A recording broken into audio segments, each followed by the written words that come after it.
بتدور أحداث الفيلم حوالين تيلي اللي فقدت ابنها الصغير سام في حادث تحطم واختفاء طيارة، وكان معاه مجموعة كبيرة من الأطفال وطالعين رحلة استكشافية تبع المدرسة. تيلي كانت عايشة على الذكريات اللي جمعتها بابنها ومش قادرة تنساه. كل يوم كانت بتروح الجنينة اللي ابنها كان متعود يلعب فيها، وهي كانت بتقعد تستناه على المرجيحة لحد ما يخلص لعب مع أصحابه. بعد كده بتروح البيت وتدخل أوضة ابنها وتطلع الكاب ومضرب البيسبول بتاعه وتشغل شرايط الفيديو بتاعته وتفتح ألبوم الصور وتفتكر أيامهم وذكرياتهم مع بعض. حتى خبر الحادثة اللي اتنشر في الجرايد كانت محتفظة بيه. جوزها جيم اتصل بيها علشان يتعشوا بره، لكن تيلي قالت له إنها خارجة علشان عندها ميعاد مع الدكتور جاك اللي بيعالجها نفسيا من أثر الصدمة. وهي خارجة قابلت جارتها إليوت وسلمت عليها. لما راحت تركب عربيتها ما لقيتهاش موجودة. كان في واحد راكن عربيته مكان عربيتها، سألها على لون وماركة عربيتها وشاور لها عليها مركونة في مكان تاني. اعتذرت له وقال لها انه دايما بينسى مكان عربيته. راحت تقابل دكتور جاك وكان بيكلمها عن علاقتها بجيم جوزها، وفجأة ما لقيتش فنجان القهوة اللي كانت بتشربه. جاك قال لها انت ما كنتيش بتشربي قهوة النهاردة، الكلام ده كان الجلسة اللي فاتت، وانه عرض عليها تشرب قهوة لكنها رفضت.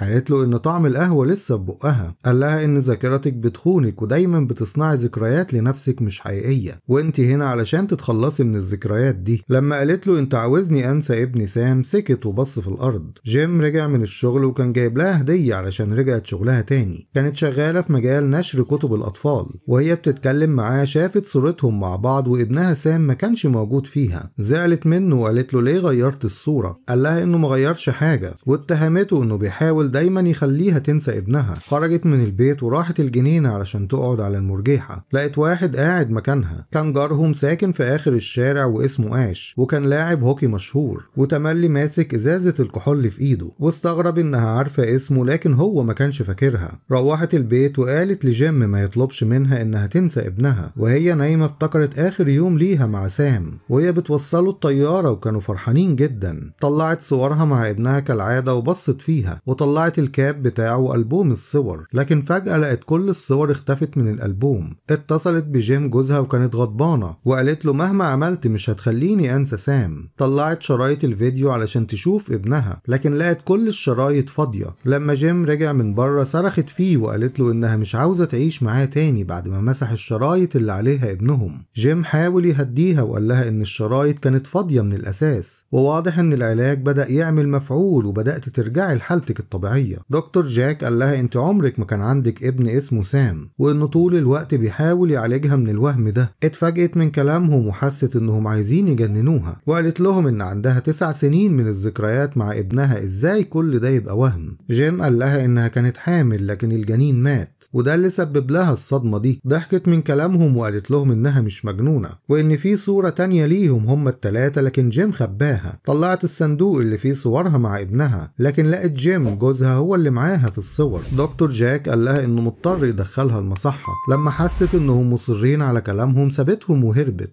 اخدت عربيتها وراحت المكتبة العامة وهي منهارة، وطلبت من الموظفة تشوف ارشيف الجرايد علشان تدور على خبر تحطم طيارة ابنها، لكن ما لقتش اي اثر للخبر في الجرايد. راحت عند البيت وكلمت جارتها إليوت عن ابنها سام، لانها ياما قعدت معاه وعارفاه كويس. إليوت قالت لها انها ما تعرفش حد اسمه سام، وان عمرك ما كان ليكي ابن، وحبت تدخلها معاها البيت علشان تطمن عليها. ولما شافت جيم هربت منه تاني وراحت عند آش اللي قابلته في الجنينة. دخلت الشقة زي ما تكون عارفاها، وقالت له انها جت هنا قبل كده مع ابنها سام لانه كان معجب بيه وجاي علشان يلعب مع بنتك لورين. قال لها انه ما عندوش بنت بالاسم ده. حاولت تفكره بالذكريات دي، سابها ودخل ينام، وقال لها اكيد انت تقصدي حد تاني مش انا. دخلت اوضة لورين ولقت كل حاجة متغيرة وكلها صور لآش. شالت البانر اللي عليه الصور وشافت الرسومات اللي على الحيطة. لما صحي من النوم قالت له ان المكتب بتاعه كان اوضة بنته ورسوماتها موجودة على الحيطة. لما شاف الأوضة قال لها انت مجنونة، كان في حد هنا ساكن قبلي وعنده أولاد وهم اللي رسموا الرسومات دي. حاولت تفكره لأنه كان مرتبط ببنته جدا، ومن يوم ما ماتت من حوالي سنة وهو بيشرب كل يوم من شدة حزنه عليها، مع انه ما كانش بيشرب قبل كده. استغرب هي عرفت عنه كل ده منين. قالت له يقول اسم بنته علشان عقله وقلبه يسمعه، وقدام الحاحة قال اسمه لورين وسابها وخرج. رجع وقال لها انه اتصل بالشرطة لانها محتاجة لمساعدة، وفعلا الشرطة الشرطة دخلت وقبضت عليها، وهي ماشية قالت له إنها مش مجنونة، وهم ماشيين بيها 2 من الأمن القومي وقفوهم وأخدوا تيلي معاهم. دخل أوضة مكتبه وفجأة افتكر كل حاجة عن بنته وكل ذكرياتهم مع بعض، لأنه كان مرتبط بيها جدا وحياته كلها اتحطمت بعد موتها. نزل جري علشان يلحقها وقال لها إنه افتكر كل حاجة. حاولوا يمنعوه بالقوة، اتخانق معاهم وقال لها تهرب. فتحت الباب وهربت وهم وراها وبيطردوها، وكان في واحد واقف بيتفرج على كل اللي بيحصل، نفس الراجل اللي كان راكن عربيته مكان عربيتها. آش اتخلص من الضابط وهرب هو كمان. بصت للسما وكانت في سحابة غريبة فوقيها. آن كانت بتحقق مع جيم لأن تيلي هربت من الشرطة. قال لهم إنها بتهلوس ومش طبيعية وفاكرة إن كان عندها ابن ومات. قالت له طب إيه سبب اهتمام الأمن القومي بزوجتك؟ قال لها إنه ما يعرفش أي حاجة من اللي بتحصل، وعمرهم ما كان عندهم ابن. كل شوية كانت بتفتكر ابنها، ويوم ما وصلته المطار قبل ما يركب الطيارة راحت الجنينة ولقت آش قاعد على المرجيحة. ما كانش مصدق هو ازاي قدر ينسى بنته بالشكل ده. قالت له الموضوع أكبر من كده، كل الناس اللي حوالينا مش فاكرين أي حاجة عن ولادنا. وهم ماشيين بالعربية فجأة ظهرت عربية وخبطتهم،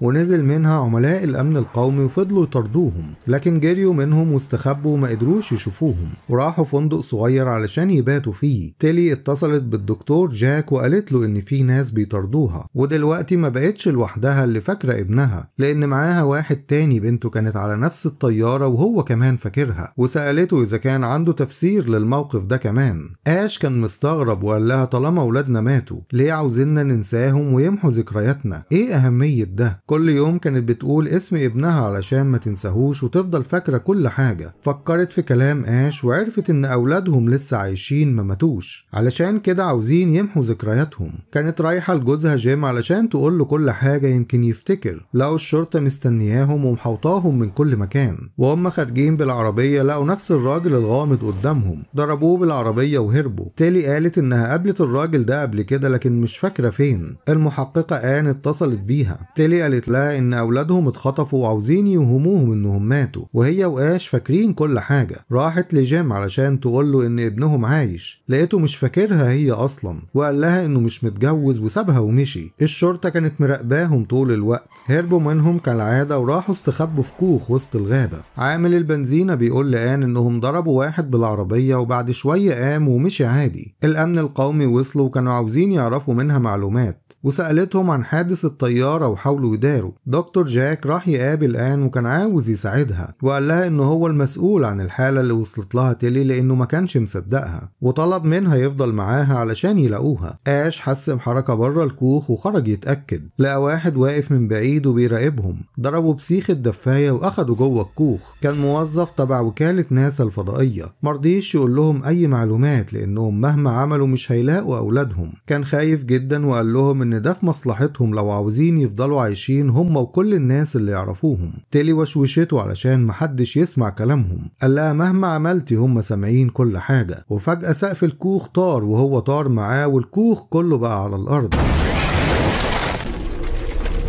تيلي كانت حاسة ان في حاجة غريبة كأنهم طول الوقت متراقبين.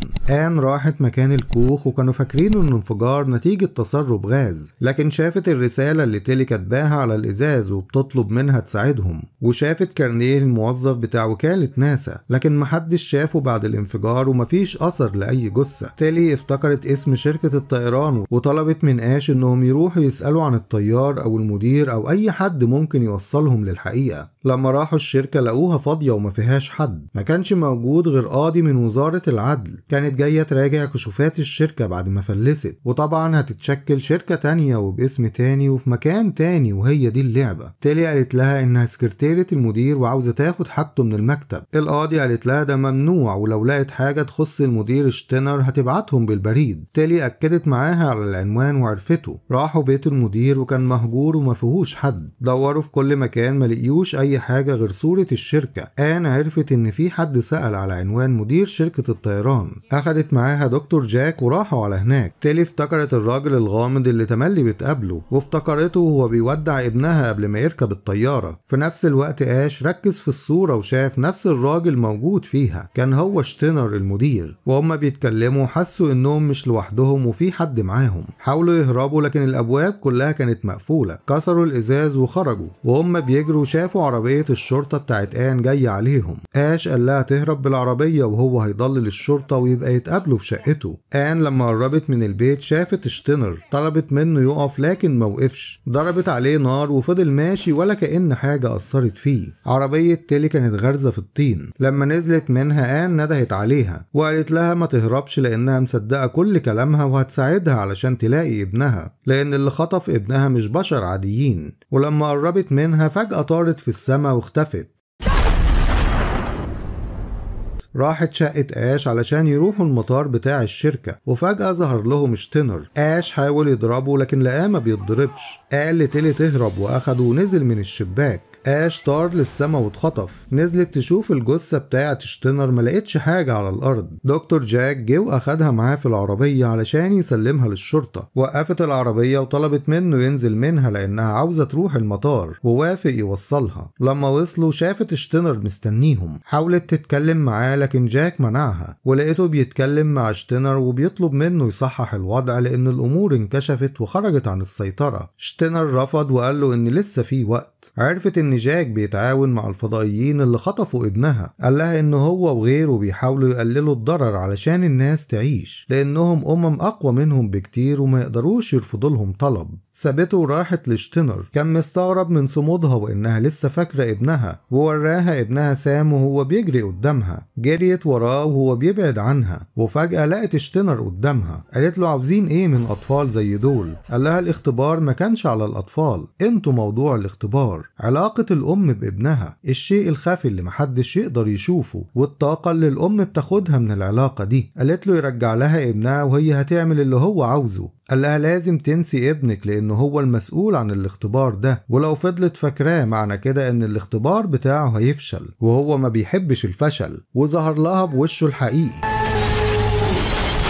خافت منه وطلعت تجري بعيد، ولما اتأكدت انها بعدت عنه وقفت. فجأة ظهر لها ومسكها ورفعها من على الارض، وقال لها انه عاوز ذكرياتها الاولى مع ابنها. بعد ما اخد ذكرياتها سابها على الارض وسألها عن اسم الولد. قالت له ولد مين اللي بتتكلم عنه؟ اطمن انها نسيت وسابها ومشي. لكن الام عمرها ما تنسى، لان ليها ذكريات مع ابنها من قبل حتى ما تشوفه، لان قلبها وعقلها شافوه قبل عينيها ما تشوفه. قامت من على الارض وقالت له انها فاكرة كان عندها ابن واسمه سام. وفجأة شتينر اختفى وطار في السماء. بعد الاختبار بتاعه ما فشل قدام مشاعر الأمومة وارتباطها بابنها. حست ان كل حاجة رجعت زي ما كانت. وهنا بتتغير صورة الفيلم. بعد ما كانت الألوان غامقة ومعتمة علشان تعكس الحالة النفسية لتيلي، بقت فاتحة وطبيعية علشان تعكس فرحتها والأمل في انها تلاقي ابنها. والحقيقة التكنيك ده في الإخراج ما بيعجبنيش. راحت على البيت وندهت على سام، وراحت الجنينة تدور عليه مع الأطفال اللي بيلعبوا، وفضلت تنده عليه لحد ما رد عليها. نزل من على اللعبة وراح لها. ما صدقتش عينيها غير لما ضمته لحضنها، وسابته يكمل لعب. وشافت لورين وسلمت عليها، وراحت تستناه عند المرجيحة كالعادة. وهناك قابلت آش. كان هو كمان مستني بنته بس ما كانش فاكر أي حاجة من اللي حصلت.